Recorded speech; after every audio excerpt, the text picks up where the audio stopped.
Yeah, you brought up WarGames, and I was going to get to this a little bit later, but you already brought it up. You were back, what, 2 months? And then you're immediately tossed into the fire like, all right, here's WarGames, boom, have fun. What was that experience like? I would love to say that, like, it was not a shock, but it was, because, like, it just happened so quick, and that's the beauty of WWE as a whole, is, like, anything can happen at any time. I'm thinking, like, okay, I've been off for a year and a half, and, like, okay, we're just going to ease back into this, and then they're like, oh, okay, you're doing this main event, and I'm like, oh, okay, cool. And then it's like, oh, you're in this main event. I'm like, okay, well, we are not easing back into things. Oh, wait, now you're in WarGames. I'm like, oh,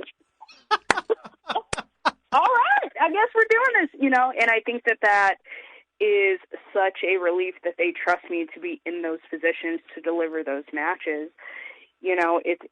It's really cool to have, like, just someone have that faith in you, I feel like, and I think that's what everyone is looking for, to feel important and feel needed. And I feel like for so long I was just kind of trying to find my way, and when I came back to NXT, it was just on a platter, ready, like, hey, are you ready to take advantage of this opportunity? Here it is. And I'm like, yeah, let's do it, And let's be honest, I have not a lot of concern for my personal health when it comes to, like, crazy matches, and I've always wanted to do a WarGames match because I remember when the first WarGames happened, we were actually in a Fatal 4-Way for the NXT Women's Championship that Asuka had just vacated. So, like, I never got the opportunity when I was at NXT to be in WarGames. And, like, just there's something about the chaos and destruction that happens between a steel cage that, like, I'm just like, yeah, let's do it.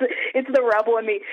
Who cares about the bruises, the battered bones, the soreness after? It's like, it's the thrill of the hunt. I mean, on the independent scene, I did, like, one crazy match like that every year, but WarGames was my first ever cage match, which I don't recommend being thrown into a steel cage. It is not fun. It's very much so like a cheese grater. But yeah, it's just, things like that are fun. Like, when things are presented like that to me, it's like, I mean, I'm not going to do it. Right. There's just, like, a certain mentality there. Like, I've been doing some training on the side just to better understand, the business that I've chosen to cover, and I want to have a more in-depth knowledge of it. And, I might have a match later on this year, we'll see how things shake out. But the place where the place where I train, they have a cage that's just over there and sitting there in the corner, and I look at it every day and I can't help but just sit there and go, man, I got to do that at least once, don't I? Like, I just got to try it. Like, I think there's just some kind of a mentality. Maybe it's part of getting that wrestling bug. I just don't know. Maybe that's it. So, like, it's crazy because, like, I've never had the urge to be in a steel cage. Like, I've done a lot of crazy stuff on the independent scene, from thumbtacks to glass to, TLC matches, to anything and everything under the sun. I've done it on the independent scene, but, like, when you get to WWE, it's a whole new level. And a part of me never wanted to do a steel cage match because Ember Moon is afraid of heights. And I'm very open about this. And just to be in there with, honestly, the best women's division in the world, Rhea Ripley, Raquel Gonzalez, Dakota Kai, Candice, everyone involved in this match was just on it and ready to just go crazy and do what we had to do to, like, steal the show. And I think that's what I love about takeovers, is that, like, no one goes into TakeOver like, okay, well, we have another match. It's like, no, this is NXT TakeOver. We are going to steal the weekend. We are going to steal the month. We're going to steal the year. Every TakeOver, time and time again, we deliver because that's just what we do because we're NXT. So it's no different going into a match like WarGames. Like, yeah, you get the bug. Like, I do get the, I need to do something crazy and hardcore, like, once a year. It happens, like, where I'm like, my back feels too good. I need to murder it on a chair or something.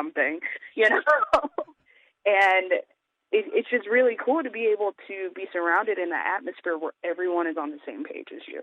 Yeah, that's hilarious that, you're afraid of heights, and yet your finishing maneuver is jumping off the top rope and flipping up in the air and then giving somebody a stunner, basically. Like, Yeah. because I remember the first time somebody asked me to do a sunset flip, and like, you're going over their back and you're immediately looking straight down at the mat. First time I ever did that, and that's just on the mat. I'm on a dude who's 5'5". I shoved him off like, nope, because Rick Ucchino is also afraid of heights. So like, what was what was that like, trying to get over that hump? So my friend, James, he actually created the move, and he retired, and I was like, look, I said, I need something that's going to set me above the rest that are going to keep people in seats, because at that point in time, the women's evolution had not really started. It was very much so like on the independent scene when the girls came out, all right, let's go to the restroom, get the popcorn and the T-shirts at the merch stand. Like, no one watched our matches. And so it was like, you know what? I want to make these people stay in their seat. I want to make them watch what we do, because it's not fair to us. And so my friend was like, I'm going to retire this year. I was like, teach me the way, and I did it on the second rope for so long because I was afraid of going any higher than that. And I remember going to Booker T's training facility down in Houston, and he was like, you got to do that off the top rope. And I was like, nope, never going to do it. He's like, you want to give it to me? And I was like, well, okay. Yes. He's like, if you do it, he's like, the only way I'll take it is if you do it off the top. And I was like, oh, okay, cool. And like, he has like all these different rings. Like, he has the training ring, which has lower ropes. And so that's how he got me acclimated to doing it off the top. And I would do it on the trainees, his head coach, Kevin. And like, that's essentially how the Eclipse became a top rope move, because like, even then, if you go to Reality of Wrestling, they just posted a clip of me doing it off the second, and I'm like, oh man, the evolution of this move, down to NXT posting the Eclipse appreciation post. Like, I do it so different. Like, every time I go out there and do the Eclipse, like, I'm like, what else can I do? Can I spin harder? Can I jerk this? Like, I want to make it the best move possible that no one can imitate. You know, people have tried, and trust me, Mama enjoys watching those videos like nobody else, but like, no one can do it like me. And I love that about the move. I really, really do. It's truly unique to me. And I've been doing it for 12, 13 years now. So like, this is my baby. This is my baby that formerly belonged to James, but it's mine. And like, it's me, like, to the point now where I don't think about the heights anymore. Now, if y'all had me do it off like a cage or something, we might rethink some things. But it's literally like, that's my baby. And I don't know, babies are scary at first, and then when you kind of nourish them and grow with them, it gets, like, I don't know, it just gets familiar to the point where I don't even think about how high I jump and how high I actually am off the ground. Yeah, I get that. I got two babies at home. I understand that. I get exactly where you're coming from that.